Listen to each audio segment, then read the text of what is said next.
ചില ചോദ്യങ്ങൾക്ക് ഉത്തരം കണ്ടെത്താനാകില്ല. ചില തിരോധാനങ്ങൾ മനസ്സിനെ വേട്ടയാടുന്ന രഹസ്യങ്ങളായി അവശേഷിക്കുന്നു. 2014 ജൂലൈ 8 ബൾഗേറിയയിലെ വർണ്ണ വിമാനത്താവളത്തിൽ ലാഴ്സ് മിറ്റാങ്ക് എന്ന ജർമ്മൻ യുവാവിന് സംഭവിച്ചതും അത്തരമൊരു ദുരൂഹതയാണ്.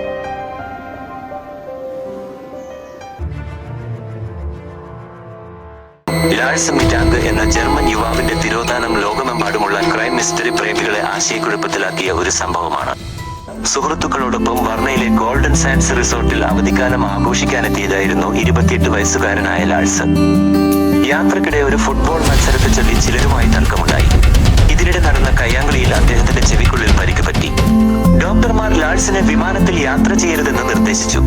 അതിനാൽ സുഹൃത്തുക്കൾ ജർമ്മനിയിലേക്ക് തിരികെ പോയപ്പോൾ ലാഴ്സ് വർണ്ണയിൽ തങ്ങാൻ തീരുമാനിച്ചു. സുഹൃത്തുക്കൾ പോയ ശേഷം ലാഴ്സിന്റെ സ്വഭാവത്തിൽ കാര്യമായ മാറ്റങ്ങൾ കണ്ടു തുടങ്ങി. അദ്ദേഹം വർണ്ണയിലെ ഒരു ഹോട്ടലിലേക്ക് മാറി.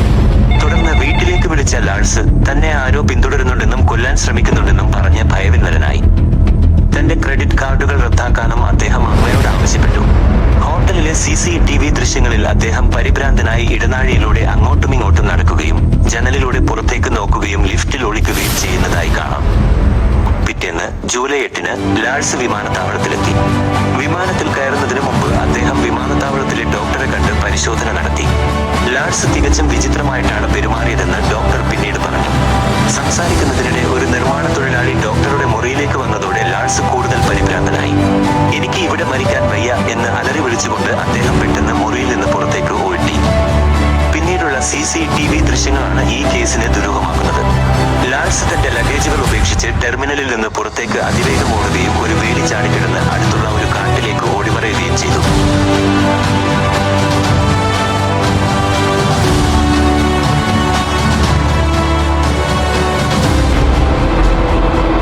അതിനുശേഷം അദ്ദേഹത്തെ ആരും കണ്ടിട്ടില്ല. സാധ്യമായ ദുരൂഹതകളും തിയറികളും. ലാഴ്സിന് എന്ത് സംഭവിച്ചുവെന്നതിനെക്കുറിച്ച് നിരവധി അഭ്യൂഹങ്ങളും സിദ്ധാന്തങ്ങളും നിലവിലുണ്ട്. മയക്കുമരുന്ന് ഉപയോഗിച്ചുള്ള മാനസിക രോഗം. അവധിക്കാലത്ത് അദ്ദേഹം ഏതെങ്കിലും തരത്തിലുള്ള മയക്കുമരുന്ന് ഉപയോഗിച്ചിരിക്കാമെന്നും അത് അദ്ദേഹത്തിൽ മാനസിക രോഗം ഉണ്ടാക്കിയിരിക്കാമെന്നും ചിലർ വിശ്വസിക്കുന്നു. തലച്ചോറിനേറ്റ പരിക്ക്. അടിപിടിക്കിടെ തലച്ചോറിനേറ്റ പരിക്കാവാം അദ്ദേഹത്തിന്റെ പെരുമാറ്റത്തെ ബാധിച്ചത്. ഇത് കാരണം അദ്ദേഹത്തിന് യാഥാർത്ഥ്യബോധം നഷ്ടപ്പെട്ടിരിക്കാം. ലാഴ്സ് ഭയപ്പെട്ടതുപോലെ ആരോ അദ്ദേഹത്തെ പിന്തുടർന്നിരിക്കാം. അവരിൽ നിന്ന് രക്ഷപ്പെടാനായിരിക്കാം അദ്ദേഹം കാട്ടിലേക്ക് ഓടിപ്പോയത്. ആന്റിബയോട്ടിക്കിന്റെ പാർശ്വഫലം. ഡോക്ടർ നിർദ്ദേശിച്ച ആന്റിബയോട്ടിക് അദ്ദേഹത്തിൽ സൈക്കോസിസ് പോലുള്ള അവസ്ഥകൾക്ക് കാരണമായിരിക്കാമെന്നും ചിലർ പറയുന്നു. വർഷങ്ങൾക്ക് പുറവും ലാഴ്സ് മിറ്റാങ്കിന്റെ തിരോധാനം ഒരു ചോദ്യചിഹ്നമായി നിലനിൽക്കുന്നു. അദ്ദേഹത്തിന്റെ കുടുംബം ഇപ്പോഴും അന്വേഷണം തുടരുന്നുണ്ട്. എന്നാൽ ഈ കേസിൽ ഇതുവരെ ഒരു തുമ്പും കണ്ടെത്താൻ കഴിഞ്ഞിട്ടില്ല.